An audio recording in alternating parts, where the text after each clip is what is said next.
A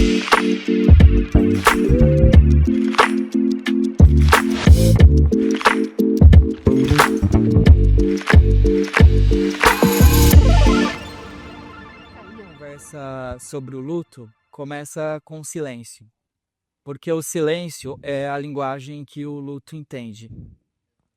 Quando eu falo da morte, não necessariamente eu estou falando sobre o fim. Eu estou falando sobre tudo que pulsa antes do fim, da vida, da saudade e tudo aquilo que nos faz lembrar a pessoa que a gente perdeu.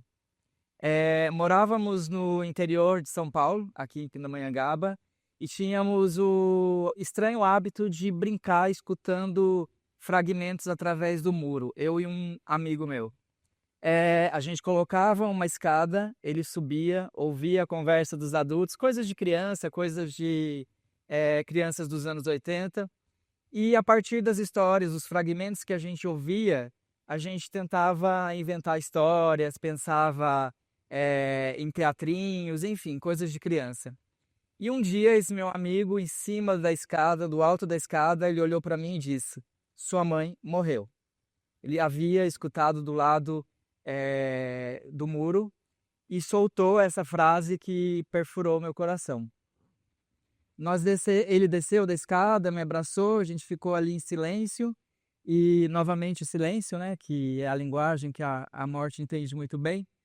E logo em seguida veio a mãe dele ao nosso encontro, dizendo que tinha algo importante para dizer. E a gente sabe que quando um adulto diz para uma criança que tem algo importante para dizer, realmente é porque é algo muito importante mesmo.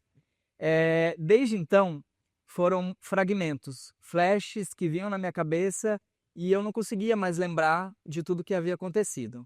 Mas algumas coisas eu lembro. Eu lembro do meu pai abatido, preparando a casa para receber o velório. Naquela época era muito comum que o morto fosse velado dentro da própria casa. E uma imagem não saiu da minha cabeça. Eu vi subindo a rua de casa o meu irmão que havia voltado de um acampamento. Ele estava no acampamento que era muito comum nas igrejas evangélicas na época e avisaram que a mãe dele havia morrido. Ele chegou, me abraçou e desde então eu pude entender a sorte que eu tive e tenho de ter um meu irmão na minha vida. É, quando, quando o luto passa, na verdade, assim, se fala muito do luto e a gente pensa qual que é o pior momento do luto. E o pior momento do luto não é quando você recebe a notícia, não é quando você recebe os amigos, os abraços. O pior momento do luto é quando você tem que voltar à sua vida naturalmente. Freud dizia que quando você perde alguém, algo dentro de você também morre. E é preciso reaprender a viver. E reaprender a viver demora. Reaprender a viver não tem uma regra. Apesar de ter muitas teorias da psicologia que diz que o luto é feito de fases, que essas fases são X e Y, cada pessoa tem um jeito de lidar com o próprio luto. E algo muito importante de dizer é que nós não nascemos, nós não falamos no luto, principalmente quando na nossa infância. Falar do luto é algo primordial. Então, se você não fala desse sentimento, se você não fala desse momento, você não consegue ressignificar. Então, é super importante não deixar de falar sobre o luto. Com o tempo, o silêncio foi tomando conta da minha casa. Meu pai cada vez mais bebia mais e com isso a gente foi se distanciando. A gente foi se distanciando.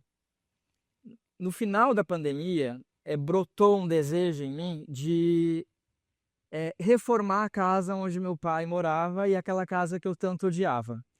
E daí resolvi que aquele momento de escolher a cor da parede, escolher o que vamos fazer, seria um momento de reconectar com o meu pai.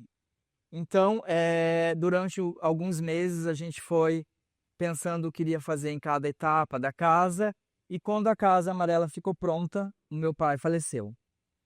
E com isso, naquele momento, eu consegui viver esse luto de forma diferente.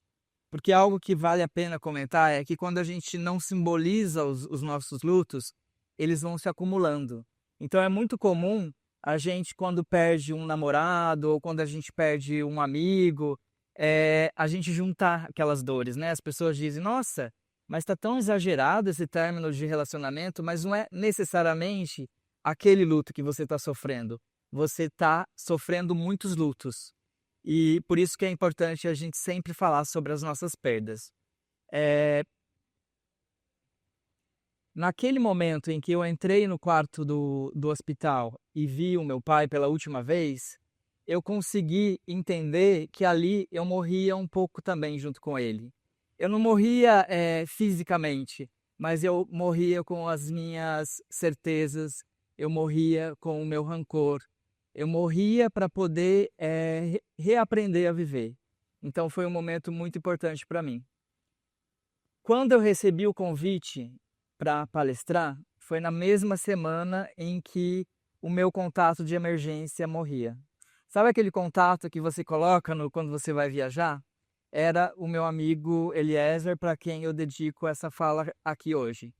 Ele faleceu na mesma semana que eu recebi o convite e foi uma coisa assim devastadora. A diferença é que eu pude viver esse luto como ele deveria ter sido vivido. E hoje aqui, eu consigo, toda vez que eu lembro dele, eu consigo pensar em coisas positivas e que me ajudam a continuar. Uma das entrevistas que a Clarice Lispector deu e que eu amo muito, ela diz que ela tinha medo da morte, mas esperava que a morte a encontrasse viva. Então eu acho isso tão bonito, né? Será que a gente, quando a morte vier ao nosso encontro, a gente vai estar vivo, né? Então é algo que eu penso muito sobre isso. É, Acho que é importante. Durante a minha profissão, eu sou editor de livros. Eu trabalhei com grandes nomes da psicologia.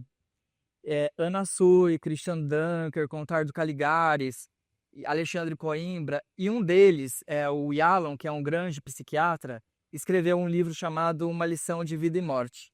E nesse livro tem uma frase que é inesquecível para mim, que é: o luto é o preço que a gente paga por amar.